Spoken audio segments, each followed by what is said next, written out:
अरे मन जातो भौजी हमरो येता नहीं कहना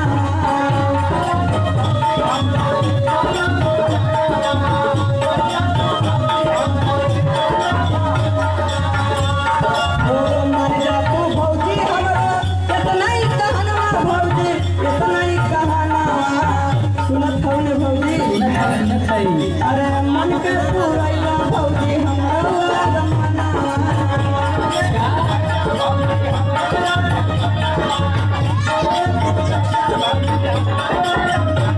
हो मन के पुरैया भौजी हमरो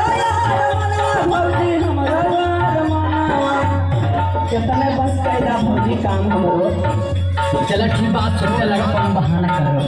हो मन के पुरैया भौजी हमरो भौजी हमरो रमना दिन रात देखिला हम पियवै के सपना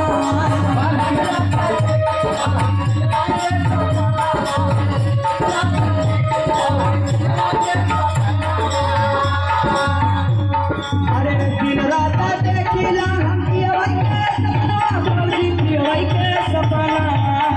का बताइए भौजी बताओ दिन रात खाली सुसुतन का सपना देखिला कि हमारे मुरारी ना करवट फेरत हैं कि दिन रात देखिला हम पियवै के सपना भौजी पियवै के सपना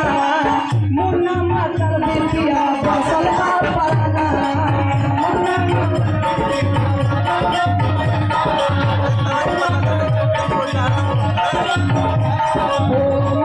मातर देखिया फसल का पराना गोरी का गोरी का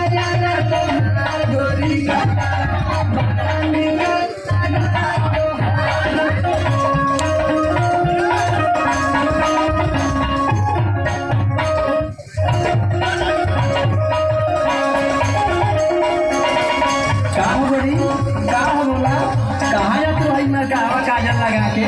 हम कहीं भी जाए तो हाल कहाँ छाती फटता हो।